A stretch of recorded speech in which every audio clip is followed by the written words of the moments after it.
Welcome back. আপনাদের সবাইকে স্বাগত জানাচ্ছি আমি রাসেল। আশা করছি আপনারা সবাই ভালো আছেন, ভালোর দলে আছেন। আমিও ভালো আছি আর ভালোর দলে আছি। আর আজকে নতুন একটা এপিসোড নিয়ে হাজির হয়ে গেলাম। আজ মঙ্গলবার, আপনারা সবাই জানেন। একদম রমজানের ঠিক আগের দিনে আমরা সম্ভবত কালকে থেকেই রমজান শুরু হয়ে যাবে এবং আজকেও মানে বাংলাদেশের বাইরে বিভিন্ন জায়গায় চাঁদ দেখা গেছে। বিশেষ করে আমি একটা নিউজ দেখলাম মিডল ইস্টে চাঁদ দেখা গেছে। সুতরাং রমজান মাস শুরু হয়ে যাচ্ছে। রমজান মাস হচ্ছে, আমার কাছে মনে হয় যে রমজান মাস হচ্ছে আসলে পরিবার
আরকি। ঢাকা কেরানীগঞ্জ থেকে ফরহাদ লিখেছেন, ফয়সাল আহমেদ মানে লিখেছেন আমাদের সঙ্গে আছেন, সিয়াম আছেন আমাদের সঙ্গে, আমাদের সঙ্গে আছেন অনিক, আমাদের সঙ্গে আছেন দেখতে পাচ্ছি মামুন সাউথ কোরিয়া থেকে, মুস্তাকিম মালয়েশিয়া থেকে আমাদের সঙ্গে আছেন, আমাদের সঙ্গে আছেন সাজ্জাদ কুড়িগ্রাম থেকে, মেহেরপুর গাংনী থেকে আছেন নয়ন, আমাদের সঙ্গে আছেন গাজীপুর থেকে নাম পড়তে পারলাম না, নাম লেখেননি আসলে, গফরগাঁও থেকে আশিক আছেন, আরও অনেকে আছেন আমাদের সঙ্গে। তো চলুন আমরা শুরু করি এবং আমাদের একজন অতিথিও আসবেন। আমরা সেটাই এক্সপেক্ট করছি এবং সেই সাথে আপনারা কিছু ইমেইল শুনবেন এখানে। আশা করছি প্রথম থেকে শেষ পর্যন্ত উপভোগ করবেন আমাদের আজকের এই এপিসোডটি। যারা এই ব্যস্ততার মধ্যেও আমাকে সময় দিচ্ছেন, আসলে সময়টা খুব ইম্পর্টেন্ট আমার কাছে।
সবাইকে স্বাগত জানাচ্ছি আমি রাসেল। আশা করছি আপনারা সবাই ভালো আছেন এবং ভালোর দলে আছেন। আমিও ভালো আছি আর ভালোর দলে আছি। নতুন একটা ঘটনায় যাব, যেভাবে লেখা আছে আমি সেভাবেই পড়ে শোনাচ্ছি। আসসালামু আলাইকুম রাসেল ভাইয়া ও প্রিয় লিসেনার্স। আজও যখনও আমি সেই ভয়াল দিনগুলোর কথা ভাবি, আমার বিশ্বাসই হতে চায় না আমি ওখান থেকে বেঁচে ফিরেছি।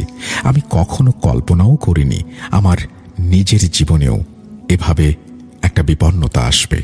এই কথাগুলো যিনি বলেছেন, আজকের ঘটনাটি তিনিই শেয়ার করেছেন। ওনার নাম আজহার। আজহার ভাই তখন সবেমাত্র তার চাকরিটা হারিয়েছেন। বেকারত্বের যন্ত্রণায় তিনি মানসিকভাবে বেশ বিপর্যস্ত অবস্থায় দিন কাটাচ্ছিলেন। বাড়িতেই অলস সময় কাটছিল তার। ঠিক এমন সময়ে তার অফিসের এক প্রাক্তন কলিগ তাকে ফোন করেন।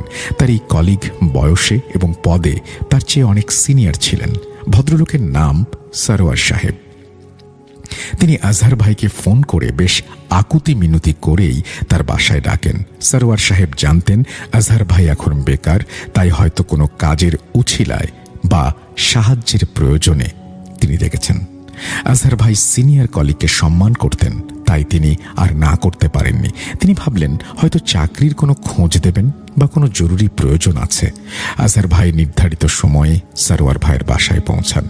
লিফট দিয়ে ওপরে উঠে কলিং বেল চাপতেই দরজা খুলে দিলেন সরওয়ার সাহেব নিজেই।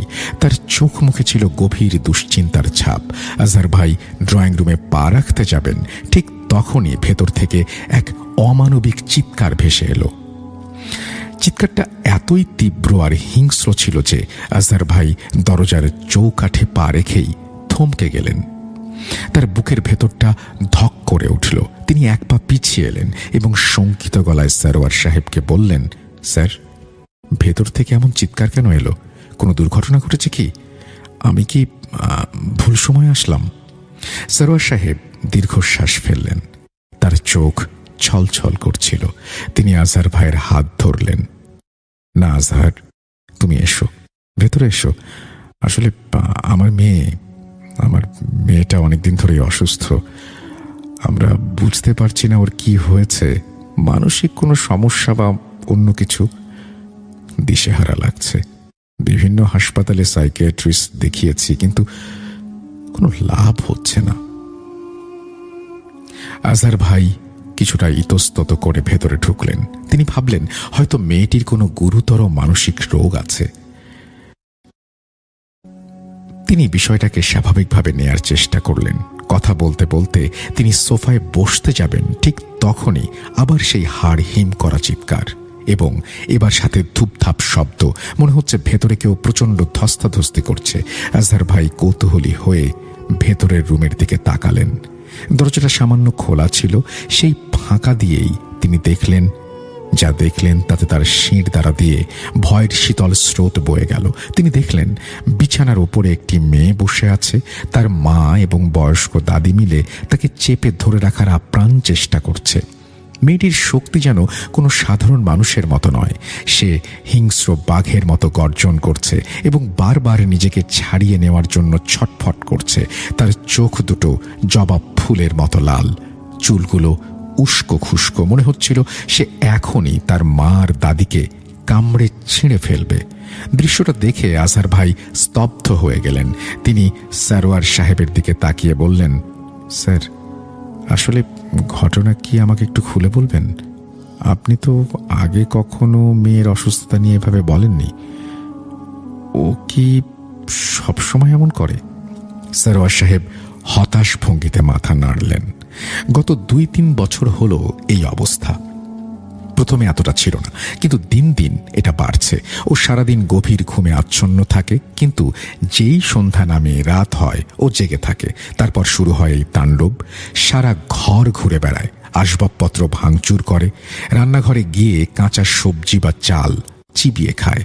আর ওর গলার স্বর তুমি শুনলে ও সম্পূর্ণ অন্য ভাষায়, অন্য স্বরে কথা বলে। আমরা বড় নিউরোলজিস্ট, সাইকিয়াট্রিস্ট দেখিয়েছি, লাখ লাখ টাকা খরচ করেছি। ডাক্তাররা ঘুমের ওষুধ দেন, কিন্তু কোনো কাজ হয় না। আমার সাজানোর সংসারটা নরক হয়ে গেছে। আজহার ভাই চুপ করে শুনছিলেন। কিন্তু তার মন বলছিল এটা কোনো সাধারণ রোগ নয়, কারণ মেয়েটির দিকে তাকালে তার মনে হচ্ছিল ওটা কোনো মানুষ নয়, বরং মানুষের চামড়া পরা অন্য কোনো সত্তা। মেয়েটি বারবার দরজার দিকে তাকাচ্ছিল।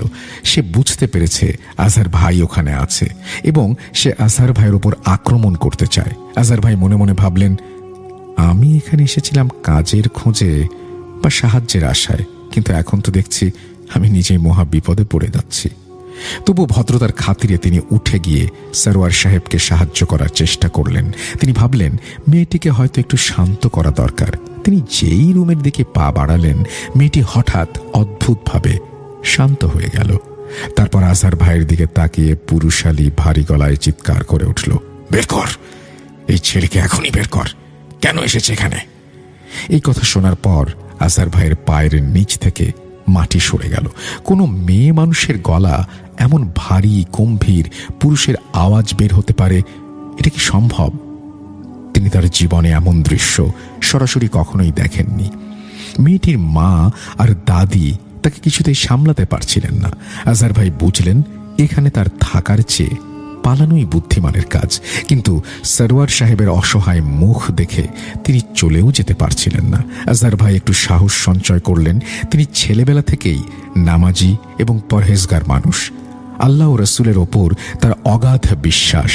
তিনি নিয়মিত 5 ওয়াক্ত নামাজ পড়েন এবং সকাল সন্ধ্যা দোয়া ও জিকির করেন এবং টুকটাক রুকাইয়ার কাজও তিনি করে থাকেন। তার মনে হলো এখানে নিশ্চিত কোনো শয়তানি শক্তির প্রভাব রয়েছে। তিনি সরওয়ার সাহেবকে বিনীতভাবে বললেন, স্যার, আপনি যদি কিছু মনে না করেন তবে একটা কথা বলবো। সরওয়ার সাহেব বললেন, বলো বাবা, যা বলতে চাও বলো। আজহার ভাই বললেন, স্যার, আমার মনে হচ্ছে আপনার মেয়ের সমস্যাটা শারীরিক বা মানসিক নয়, এটা আধ্যাত্মিক কোনো ঝামেলা হতে পারে, মানে বদজিন বা কোনো খারাপ বাতাসের আসর। সরওয়ার সাহেব প্রথমে একটু চুপ করে রইলেন। তিনি এবং তার স্ত্রী দুজনেই বেশ আধুনিক মানসিকতার মানুষ, কুসংস্কারে বিশ্বাস করেন না। বিশেষ করে তার স্ত্রী অর্থাৎ মেয়েটির মা এসব ঝাড়ফুঁক একদমই পছন্দ করেন না। তিনি এক সম্ভ্রান্ত পরিবারের মেয়ে, বেশ কড়া ধাঁতের মানুষ। কিন্তু পরিস্থিতির চাপে পড়ে সরওয়ার সাহেব বললেন, আজহার, সত্যি বলতে কি আমারও মাঝে মাঝে এমন সন্দেহ হয়, কিন্তু আমার স্ত্রী এসব বিশ্বাস করতে চায় না। ও মনে করে এটা হরমোনাল ইমব্যালেন্স বা সাইকোলজিক্যাল ডিসঅর্ডার। কিন্তু আমি তো নিজের চোখে দেখেছি আমার মেয়েটার চোখের সামনে শেষ হয়ে যাচ্ছে। ঠিক সেই মুহূর্তে আবার মেয়েটির ঘর থেকে হুঙ্কার ভেসে আসে। এবার মেয়েটি বাংলা আর অন্য ভাষার মিশ্রণে এক অদ্ভুত ভাষায় কথা বলছিল। আজহার ভাই ভাষাটা না বুঝলেও ভাবভঙ্গি দেখে বুঝলেন মেয়েটি তাকেই গালিগালাজ করছে এবং হুমকি দিচ্ছে। মেয়েটি আজহার ভাইকে যেতে বলছে আর বলছে তার সাথে যারা আছে তাদের নাকি তার সহ্য হচ্ছে না। মেয়েটির কথায় বোঝা যাচ্ছে আজহার ভাইয়ের সাথে কোনো সত্তা আছে। আজহার ভাই বুঝতে পারলেন মেয়েটির শরীরে যে সত্তা আছে সে আজহার ভাইয়ের সাথে থাকা ইমানি শক্তির উপস্থিতি টের পেয়েছে। যারা নিয়মিত নামাজ পড়েন এবং পবিত্র থাকেন তাদের সাথে আল্লাহর রহমতের ফেরেশতা থাকেন। শয়তানি শক্তি এটা সহ্য করতে পারে না। আজহার ভাই নিশ্চিত হলেন যে তার ধারণা ভুল নয়। তিনি সরওয়ার সাহেবকে বিনয়ের সাথে বললেন, তিনি কোনো হুজুর বা মুফতি নন, কিন্তু তিনি এমন একজনকে চেনেন যিনি এসব বিষয়ে অভিজ্ঞ। তার এক পরিচিত ভাই আছেন, নাম কবির। তিনি একজন ভালো আলেম এবং নিয়ম মেনেই তিনি ঝাড়ফুঁক করেন। সরওয়ার সাহেব যদি অনুমতি দেন তাহলে আজহার ভাই তাকে এই বিষয়টি জানাতে পারেন।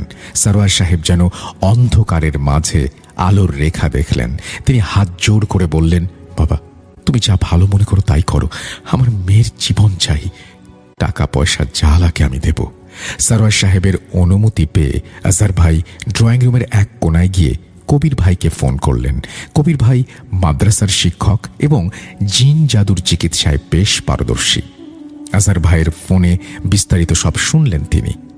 কবির ভাই সব শুনে বললেন, আজহার, তুমি লাইনে থাকো, আমি একটু ইস্তেখারা করে দেখি। কিছুক্ষণ পর কবির ভাই চিন্তিত স্বরে আজহার ভাইকে বললেন, পরিস্থিতি ভালো মনে হচ্ছে না, তিনি পরামর্শ দিলেন আজহার ভাই যেন ওই মেয়েটির ব্যবহৃত কোনো কাপড় বা জামা নিয়ে তার কাছে আসেন। তিনি নিশ্চিত হতে চান এটা সাধারণ জিনের আসর নাকি কোনো জাদুটোনা। আজহার ভাই সারোয়ার সাহেবকে বিষয়টি জানালেন। সারোয়ার সাহেব চুপচাপ ভেতরে গেলেন এবং ওয়াশিং মেশিন থেকে মেয়ের একটি টি শার্ট নিয়ে এলেন। আজহার ভাই টি শার্টটি নিয়ে দ্রুত কবির ভাইয়ের মাদ্রাসার উদ্দেশ্যে রওনা হলেন। সারোয়ার সাহেবও সাথে যেতে চাইলেন, কিন্তু আজহার ভাই ওনাকে বাসায় থাকতে বললেন। তিনি বললেন ভাবি একা সামলাতে পারবেন না, তিনি যেন বাসাতেই অবস্থান করেন। আজহার ভাই দ্রুত ফিরে আসবেন। প্রায় 1.5 ঘন্টা জ্যাম ঠেলে আজহার ভাই যখন কবির ভাইয়ের কাছে পৌঁছালেন তখন সন্ধ্যা ঘনিয়ে এসেছে। কবির ভাই টি শার্ট হাতে নিলেন। তিনি চোখ বন্ধ করে বিড়বিড় করে কিছু আয়াত পড়লেন। হঠাৎ তার কপালে ঘাম দেখা দিল। তিনি টি শার্টটি হাত থেকে ফেলে দিলেন। সেটা যেন জ্বলন্ত কয়লা। কবির ভাই বললেন, আজহার, এটা কোনো সাধারণ কেস নয়। মেয়েটির ওপরে আশিক জিন ভর করেছে। আজহার ভাই ভয়ে শুকিয়ে গেলেন। এই আশিক জিন মেয়েটার শরীর দখল করে নিয়েছে। এরা মেয়েটিকে মেরে ফেলার প্ল্যান করছে। তিনি কবির ভাইকে জিজ্ঞাসা করলেন, এখন উপায় কি? তিনি কি সেই বাসায় ফিরে যাবেন? কবির ভাই ওনাকে একা যেতে নিষেধ করলেন। তিনিও সাথে যাবেন জানান। তবে এর আগে তিনি তার ওস্তাদ বড় হুজুরের সাথে কথা বলতে চান, কারণ ইফরিত জিনকে তাড়ানো মোটেও সহজ নয়। এরা খুব প্রতিশোধ পরায়ণ হয়। যদি তারা বিন্দুমাত্র অসাবধান হন তবে এরা তাদের এবং মেয়েটির পরিবারের বড় ক্ষতি করতে পারে। ওস্তাদ সব শুনে বললেন, তোমরা এখনই যেও না, আমি কিছু বিশেষ আমল বলে দিচ্ছি। আজ রাতে ওই আমলগুলো করে পানি পড়া তেল পড়া নিয়ে মেয়েটির ঘরে ছিটিয়ে দেবে। এতে জিনটা দুর্বল হয়ে পড়বে। আমি কাল নামাজের পর ওখানে যাব। কিন্তু সারোয়ার সাহেবের ফোন এলো। তিনি কান্নাকাটি করতে শুরু করলেন। আজহার, তোমরা কোথায়? আমার মেয়ে তো কাউকে চিনছে না। পরিস্থিতির ভয়াবহতা বুঝে কবির ভাই আর দেরি করলেন না। তিনি অজু করে নিজেকে এবং আজহার ভাইকে সুরক্ষার মধ্যে আবদ্ধ করলেন। তারপর কিছু দোয়া পড়ে ফুঁ দিলেন।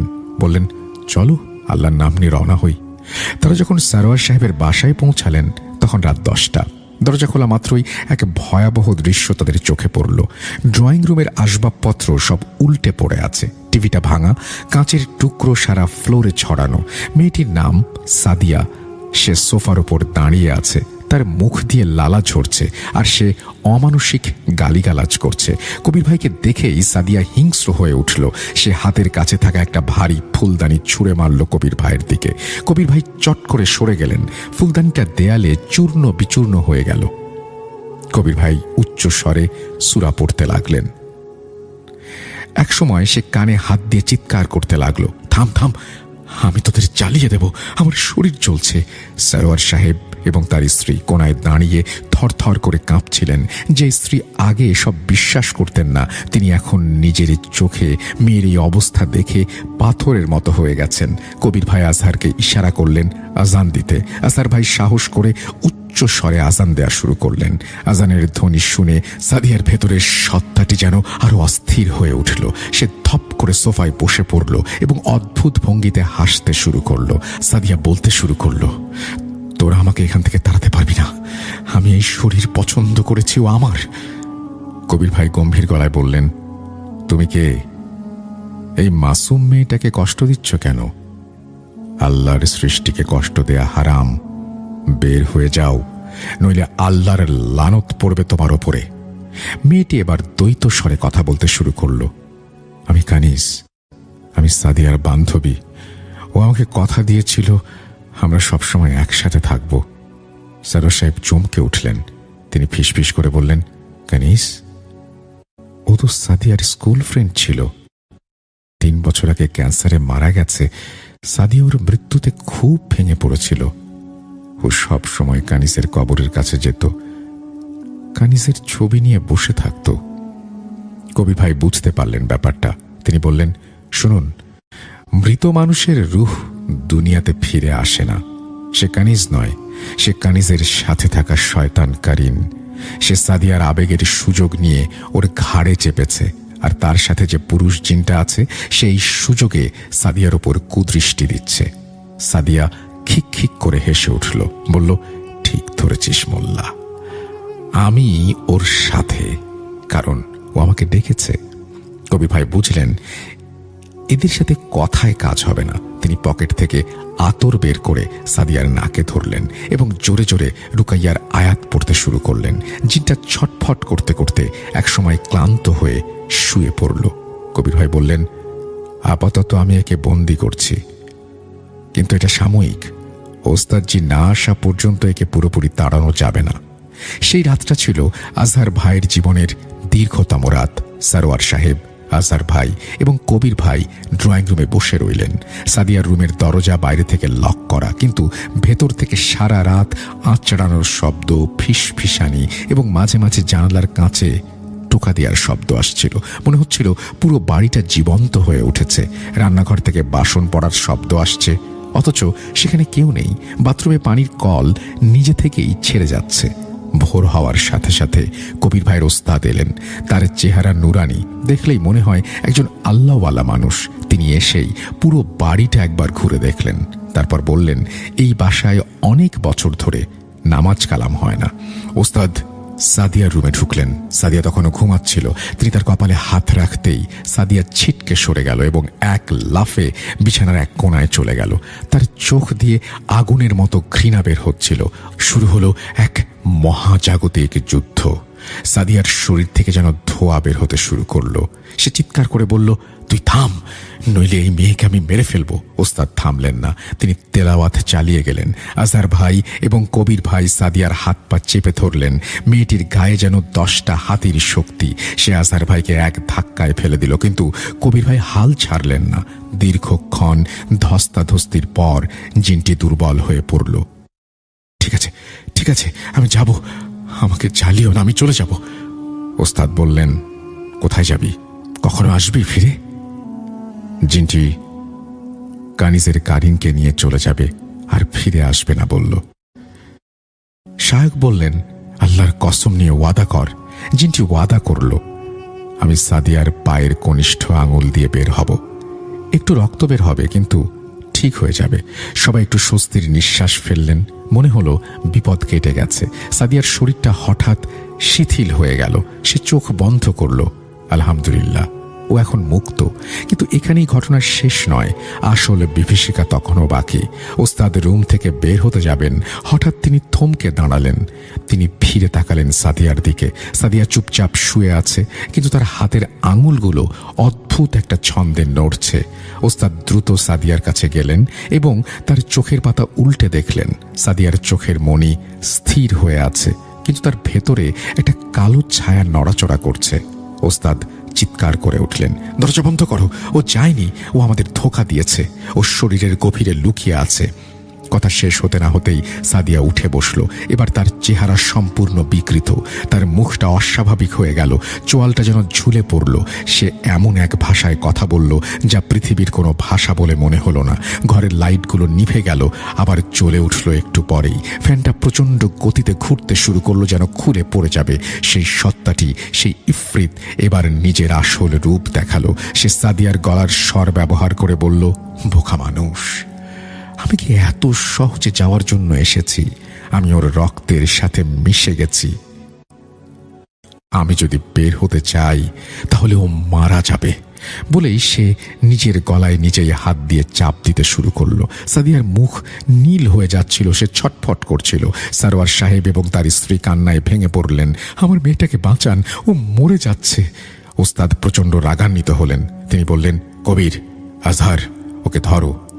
আজ হয় ও থাকবে, না হয় আমরা। কবির ভাই এবং আজহার ভাই সাদিয়ার 2 হাত চেপে ধরলেন। সাদিয়ার শরীর থেকে প্রচণ্ড তাপ বের হচ্ছিল।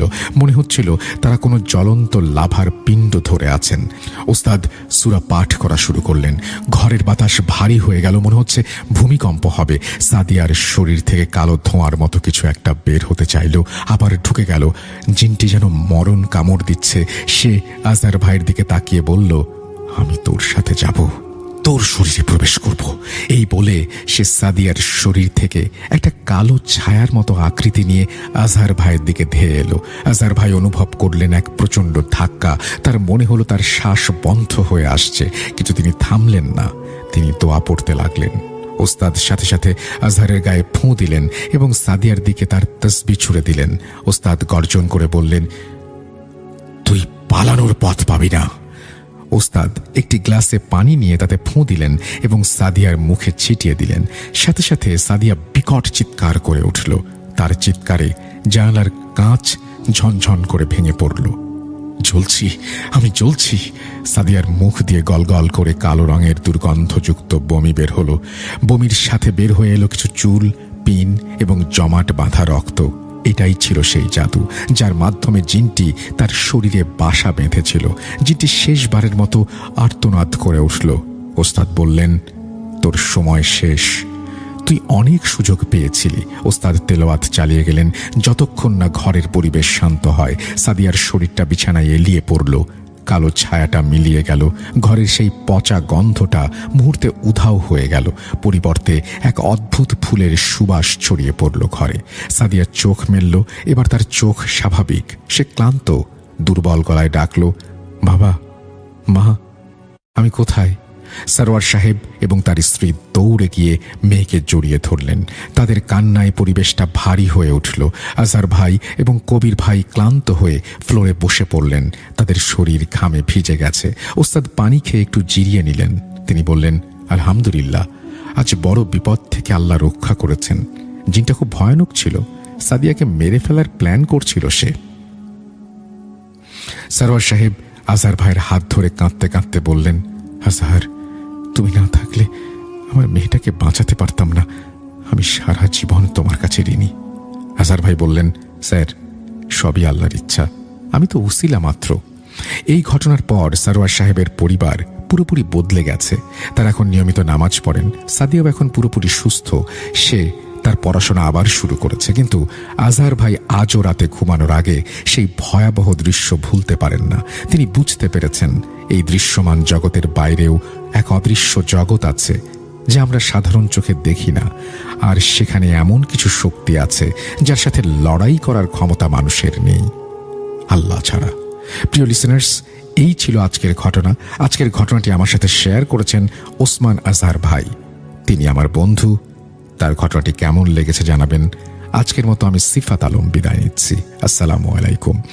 ধন্যবাদ সিফাত এই ঘটনাটি সংগ্রহ করে আনার জন্য। আমি আশা করব যারা শুনলেন তাদেরও ভালো লেগেছে। আমরা চলে যাব আমাদের পরবর্তী ঘটনায়। আপনাদের সবার নিশ্চয়ই মনে আছে আত্মাবন্দী জাদুর কথা। হ্যাঁ, আজকে আমরা নিয়ে এসেছি আত্মাবন্দী জাদুর দ্বিতীয় পর্ব। কিরে ভাই, চলুন, ফার্স্ট পার্টি কি ছিল? না বাড়িয়ে কখন গেল? ভয়ের রাজ্যে হারাতে গিয়ে পথ হারিয়ে ফেলছেন না তো? জি হ্যাঁ, সবার সাথে আপডেটেড থাকতে এক্ষুনি সাবস্ক্রাইব করে নিন আর ঘন্টা বাজিয়ে দিন।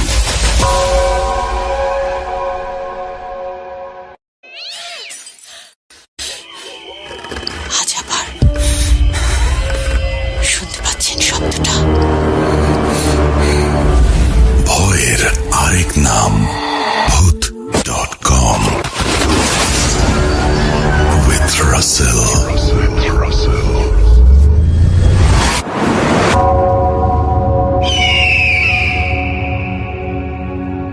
Welcome back. আপনাদের সবাইকে স্বাগত জানাচ্ছি আমি রাসেল। আশা করছি আপনারা সবাই ভালো আছেন, ভালোর তলে আছেন। আমিও ভালো আছি আর ভালোর তলে আছি। নতুন একটা ঘটনায় যাব, যেভাবে লেখা আছে আমি সেভাবেই পড়ে শোনাচ্ছি।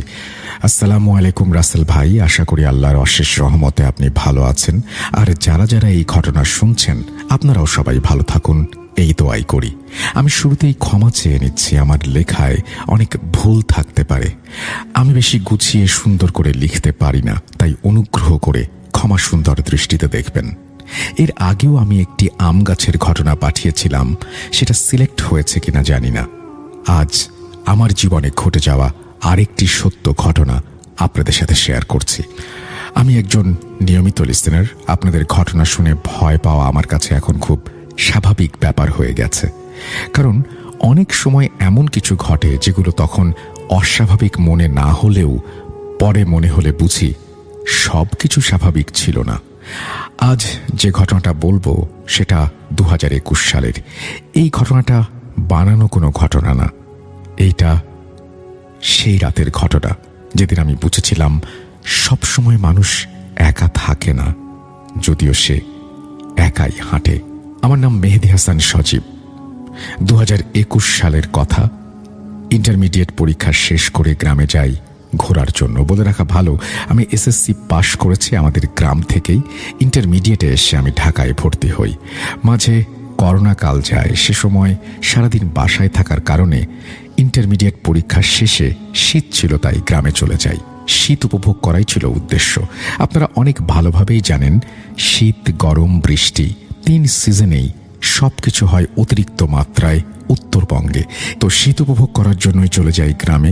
গ্রামে যাওয়ার কিছুদিন পরে আমি আমার বন্ধু সাকিব এবং আমার এক ছোট ভাই, আমরা একসাথে যাই সাকিবের খালার বাসায়। ঘটনাটি ঘটেছিল যেদিন আমরা ওর খালার বাসা থেকে যার যার বাসায় ফেরত আসছিলাম। বলে রাখা ভালো, লালমনিরহাট থেকে রাত 8টায় যে ট্রেনটি ছাড়ে সেটি মূলত রাত 10:30 থেকে 11টার মধ্যে আমাদের পারুলিয়া বাজার বা শহীদ বোরহানউদ্দিন ট্রেন স্টেশনে এসে থামে। সেখানে সারাদিন 2টি ট্রেনই থামে, সকালে লোকাল ট্রেন এবং রাতে আর একটা লোকাল ট্রেন। ঘটনা শুরু করা যাক। লালমনিরহাট থেকে আসা শেষ ট্রেনটা যখন পুরুলিয়া বাজার স্টেশনে এসে থামল, তখন ঘড়িতে রাত 11টা পেরিয়ে গেছে এবং আমার ফোনেও চার্জ প্রায় শেষ।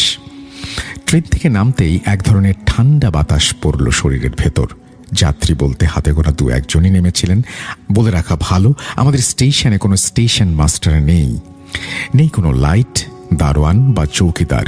ট্রেন আসলে ট্রেনের আলোতে যতটুকু দেখা যায় ততটুকুই, ট্রেন চলে গেলে পুরো জায়গা অন্ধকার। আমি নামার সময় খেয়াল করলাম স্টেশনের শেষ মাথায়, যেখানে একটি স্কুল রয়েছে, একটা পুকুর এবং সাথে কয়েকটি মেহগনি গাছ, আলো ছায়ার ভেতর কেউ একজন দাঁড়িয়েছিল সেখানে। আমি ছায়া দেখে ভাবলাম হয়তো আমার ভাগ্য ভালো, আমি কোনো অটো পেয়েছি, অটোতে করে বাসায় যেতে পারবো। কিন্তু ভালো মতন তাকিয়ে দেখলাম সেখানে শুধু একটা অবয়বের ছায়া, কোনো গাড়ি বা অটো এগুলোর কোনো অস্তিত্ব নেই। বলে রাখা ভালো, স্টেশন থেকে সামান্য একটু রাস্তা, 15-20 সেকেন্ড, এই রাস্তাটুকু ইটের। মনে মনে সাহস জোগাড় করে সামনের দিকে ভালোভাবে তাকিয়ে দেখলাম অবয়বটির মুখ দেখা যাচ্ছে না। আমি ভাবলাম হয়তো কোনো পথচারী। ট্রেন ছাড়ার বাঁশি বাজল। ট্রেনটা ধীরে ধীরে অন্ধকারে মিলিয়ে যেতেই স্টেশনটা অস্বাভাবিকভাবে চুপ হয়ে গেল। এমন চুপ যেন শব্দও আর নড়তে সাহস করছে না। আমি হাঁটা শুরু করলাম। ঠিক তখনই মনে হলো আমার পেছনে কেউ হাঁটছে। স্টেশনে কাঁচা প্ল্যাটফর্মে আমার পায়ের শব্দ, কুয়াশার পানি গাছের পাতা বেয়ে পুকুরে পড়ছে, সেই শব্দ টুপটাপ চলছে। আর তার ঠিক আধা সেকেন্ড পর আরেকটা শব্দ। আমি থামলাম, শব্দ থামলো, ঘাড় ঘুরিয়ে তাকালাম, কেউ নেই। নিজেকে বোঝালাম, ভয় পাচ্ছিস কেন?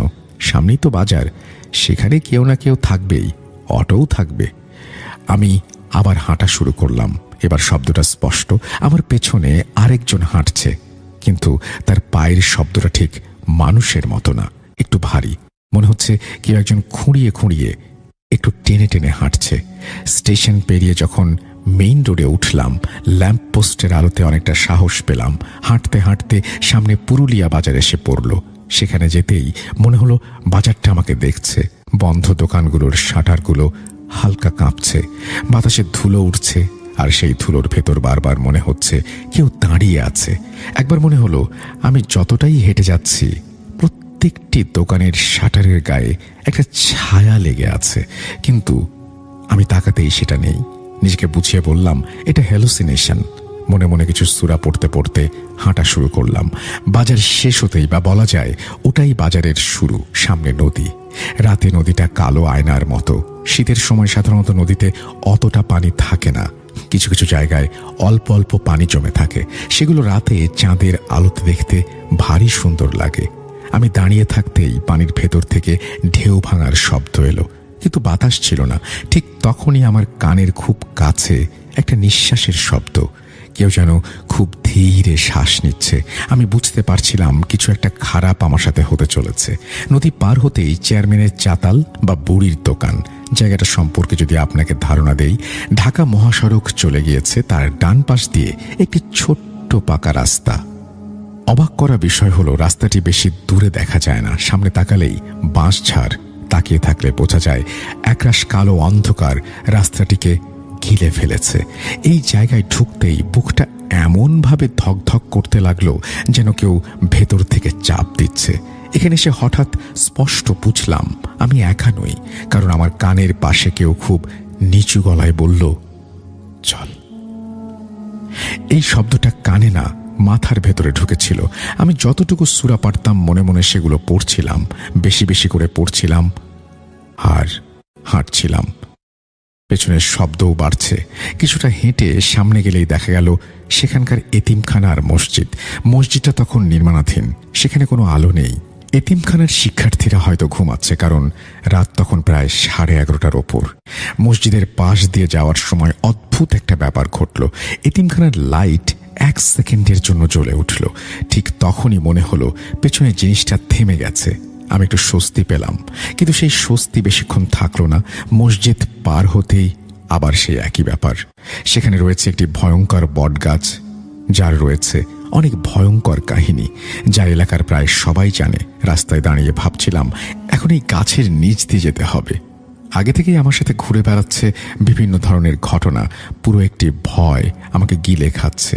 সামনে বিপদ, পেছনে বিপদ, আমি অনুভব করতে পারছিলাম। সাহস করে এগোতে শুরু করলাম। সামনে সেই বটগাছ।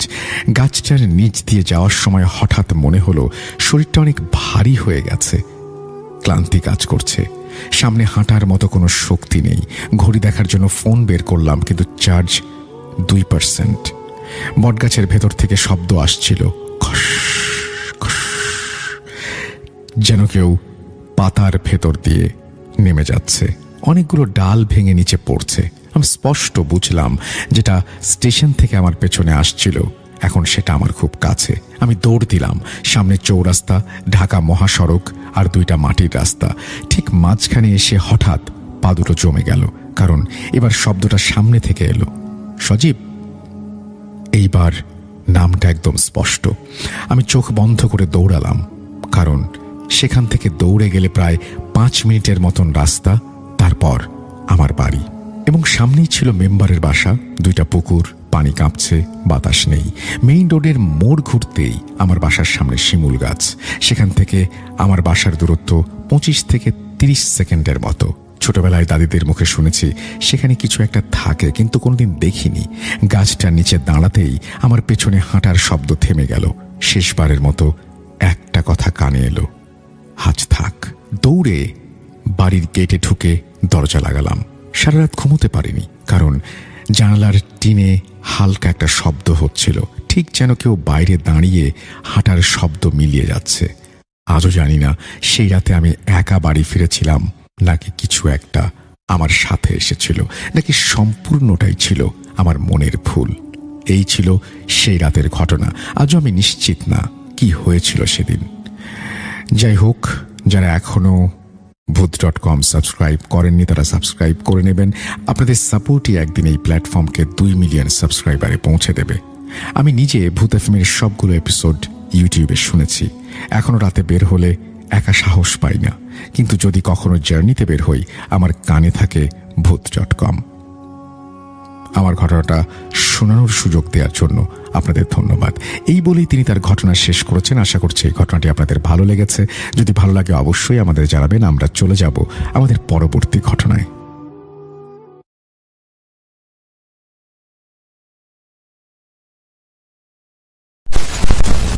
আপনাদের সবার নিশ্চয়ই মনে আছে আত্মাবন্দী জাদুর কথা। হ্যাঁ, আজকে আমরা নিয়ে এসেছি আত্মাবন্দী জাদুর 2য় পর্ব। কিরে ভাই, চলুন, ফার্স্ট পার্টি কি ছিল? না বাড়িয়ে কখন গেল? ভয় রাজ্যে হারাতে গিয়ে পথ হারিয়ে ফেলছেন না তো? জি হ্যাঁ, সবার সাথে আপডেটেড থাকতে এক্ষুনি সাবস্ক্রাইব করে নিন আর ঘন্টা বাজিয়ে দিন।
তো আপনি যেহেতু যুক্ত আছেন, আপনি নিশ্চয়ই এই সম্পর্কেও আমাদের অনেক বেশি মতামত দিতে পারবেন। কারো যদি কোনো ছোটখাটো সমস্যা থাকে, সেই সমস্যা সম্পর্কে হয়তো আপনি কোনো একটা ধারণা দিতে পারবেন যে সেই সমস্যা থেকে কিভাবে বেরিয়ে আসা যায় বা কি করা যায়। সেই বিষয়ে আমরা কথা বলব। তার আগে আমরা আপনার একটা ঘটনা শুনে নিই। আপনি আজকে যে ঘটনাটি বলবেন সেটা কোথায় ঘটেছিল প্লিজ একটু বলবেন। যদি কারো কাছ থেকে সংগ্রহ করা হয় তাহলে কার কাছ থেকে সংগ্রহ করেছেন সেটা বলবেন। তারপর আপনার ঘটনায় যাব। তাহলে কি আমি কি আমার ঘটনা বলা শুরু করব? জি, জি, জি, অবশ্যই। এর মাঝখানে যদি কারো কোনো প্রশ্ন থাকে করতে পারেন কমেন্ট সেকশনে। আচ্ছা ঠিক আছে, তাহলে আমি আমার ঘটনা শুরু করলাম। আসসালামু আলাইকুম রাসেল ভাই, আশা করি আপনি অনেক ভালো আছেন এবং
তখন ওনাকে বলেছিল যে আপনি বড় হুজুর, আপনার সবচেয়ে ভালো হবে যে আপনি যদি এটার জন্য একটা ভালো একটা কবিরাজের কাছে যদি আপনি সেটার শেফার জন্য যাইতে পারেন তাহলে আপনার জন্য অনেক ভালো হবে। তো আমাদের মাদ্রাসার যেই ভাইস প্রিন্সিপাল ছিলেন, উনার আব্বু ছিলেন বেলাল হোসেন। তো উনি ছিলেন অনেক নামকরা একজন কবিরাজ। উনি কুমিল্লার ছিলেন আরকি। কুমিল্লার লালমাই হাটের। উনি কুমিল্লার লালমাই। তো ওই হুজুরের আব্বুকে বলা হয়েছে আসার জন্য আরকি। তো উনাকে কালো জাদু করা হয়েছিল উনার বাড়িতে। কালো জাদু একটা করা হয়েছিল উনাকে, উনি যেই পুকুরে গোসল করতেন ওই পুকুরে আরেকটা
এই সাদা মুরগি, একদম ফকফকে সাদা, তবে এটা হতে হবে দেশি মুরগি, আনা হয়েছে।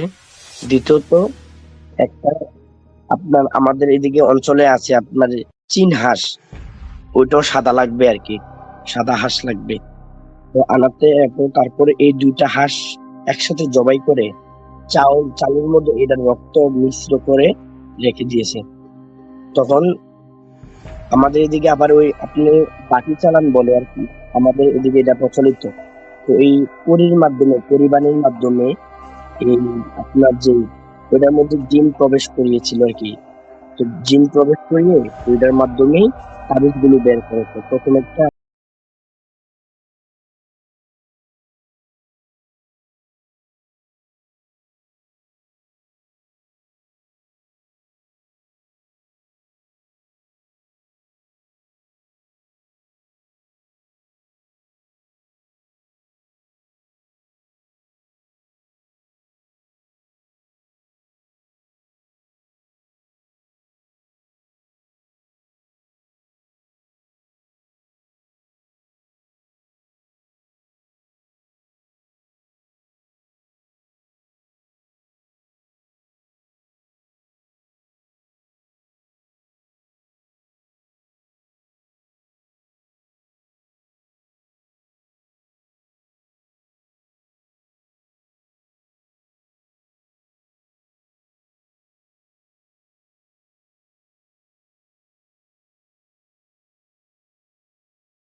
ঘটনাটা ঘটেছিল, ওনারা এই জিনের মাধ্যমে ওনার এই কালো জাদুগুলো, এই তাবিজগুলো শনাক্ত করেছিলেন।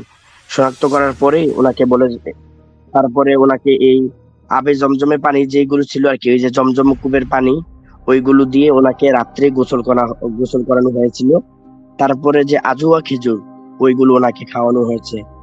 তারপরে তিনি আস্তে আস্তে, আমাদের হুজুর তখন এই সপ্তাহখানিক পরে উনি সুস্থ হয়ে আবার আমাদের মাঝে ফিরে আসছিলেন। রাসেল ভাই, এই ছিল আমার ঘটনা। আমার কথার অনেক মধ্যে ভুল ধন্যবাদ আপনাকে, অনেক ধন্যবাদ। আপনার ভয়েস মাঝে মাঝে একটু মাফলড আসছিল, হয়তো সাউন্ডটা ক্লিয়ার ছিল না এই জন্যই। আমি বরং আপনাকে কিছু প্রশ্ন করি, সেই প্রশ্নগুলোর উত্তর দিলে হয়তো ছোট ছোট করে যদি আপনি উত্তর দেন তাহলে হয়তো সবাই শুনতে পারবেন এবং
এবং আপনি মানে এই যে আমরা একটা জিনিস সবসময় বলি, আপনি যদি সহজ করে একটু বলতেন, অনেকেই হয়তো মানে জানতে চাইবেন, অনেকে হয়তো জানেন, কেউ হয়তো এমন কেউ থাকতেও পারেন যিনি জানেন না। এই যে শরীর বন্ধ, বাড়ি বন্ধ, এই যেগুলো আমরা বলি, এগুলো জি, আসলে কিভাবে করা হয় বলে আপনি জানেন? একটু যদি আমাকে বলতেন। শরীর বন্ধ যেটাকে বলা হয়, আমরা চারকুল পড়ি, তারপরে কি পড়ি, চারকুল পড়ার পরে আমরা আয়াতুল কুরসি পড়ি। এই আয়াতুল কুরসি আর চারকুল পড়ার পরে শরীরে দম দেওয়ার পরে আমরা ওইটাকে বিশ্বাস করি, ওইটার অনুযায়ী আমাদের শরীর বন্ধ হয়ে যায়। চারকুল এবং কি আয়াতুল কুরসি। আপনি নিজে কখনো এরকম শরীর বন্ধ করতে হয়েছে? এরকম কোনো সিচুয়েশন কখনো আপনার জীবনে এসেছে যে আপনার শরীর সবসময়, বন্ধ করার কারণ প্রয়োজন হয়েছে? নিজেকে সেফটি রাখার জন্য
আরো অনেকেই, এছাড়াও আমি দেখতে পাচ্ছি আমাদের সঙ্গে আছেন বিজয়।